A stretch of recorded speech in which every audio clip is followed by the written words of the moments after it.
আমার ইউনিয়ন এটা, আমি ইউনিয়নের চেয়ারম্যান। আপনি মোবাইল কোড করবেন আগে আমাকে বলতে হবে ইউনিয়নে মোবাইল কোড করলে। হ্যাঁ, কে বলছে এটা? কোন আইনে আছে? আরে আইনে আছে, চেয়ারম্যানের আইনে আছে। জি, গতকালকে হচ্ছে আমাদের নির্বাচনী আচরণ বিধি প্রতিপালন সংক্রান্ত আমরা ভিজিলেন্স টিম বের হয়েছিলাম। সেখানে আমার সাথে সহকারী কমিশনার ভূমি, তারপর উপজেলা প্রকৌশলী পিএ ওরা ছিলেন, ওনারা থানা পুলিশের সদস্যবৃন্দও ছিলেন। তো আমরা কাজ শেষ করে যখন এখানকার লেঙ্গুরা ইউনিয়নে লেঙ্গুরা বাজারে পার হওয়ার সময় সরকারি রাস্তার উপরে সুরকি দেখে একটা মার্কেট ঢালাই হচ্ছে, মার্কেট ঢালাই দিচ্ছে। তখন আমরা খোঁজ খবর নিলাম যে মার্কেটটা কার বা কোথায় কি করছে।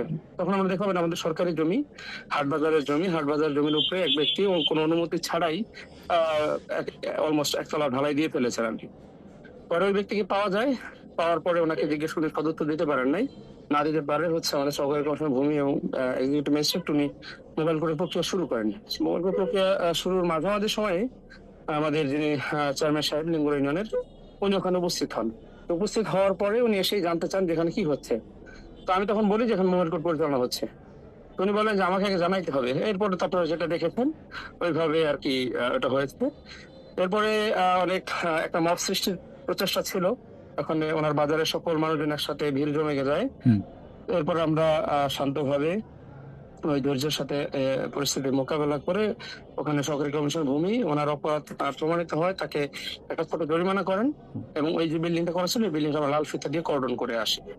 এর পরবর্তীতে হলো আমরা আমাদের সার্বিক ঘটনা সম্পর্কে আমাদের ঊর্ধ্বতন কর্তৃপক্ষকে জানাই এবং লিখিত ভাবে পত্র প্রেরণ করি।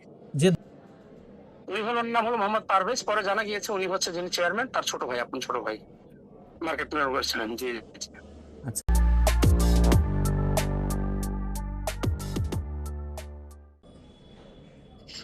ওই 24 সালে বাজারে ঘর পুড়ে গেছিল, আগুনে পুড়ে 36টা ঘর পুড়ছিল, অনেক ক্ষয়ক্ষতি হয়েছে, কোটি কোটি টাকা ক্ষয়ক্ষতি হয়েছে লেঙ্গুরা বাজারে।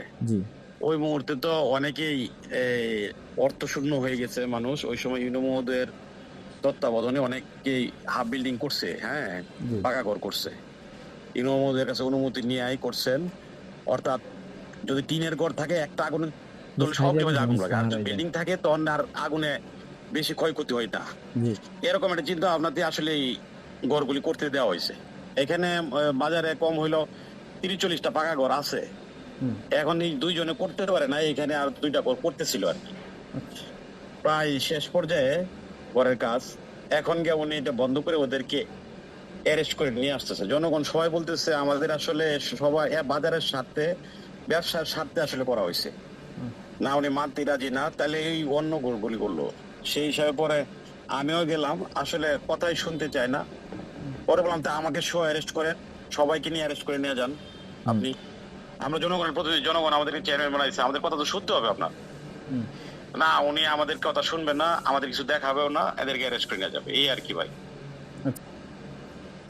এটা হইলো যে উনি, আমি জানতে চাইছি এটা কেন এদের অ্যারেস্ট করবেন, কেন অ্যারেস্ট করবেন, এটা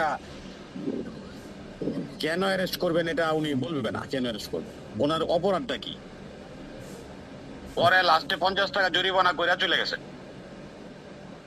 ওই আমি তো জানতে চাইছি স্যার, দেখাবেন না কেন, বলবেন না কেন, আমাকে বলেন বলেন, এটাই তো বলতেছিলাম আমি বারবার। না না, ওই ঘরগুলি তো ক্রয়কৃত ঘর, ইট ক্রয় করে না, ক্রয়কৃত ঘর সবারই দখল সত্ত্ব ক্রয় করে তো ইয়া করে, মিথ্যা কথা।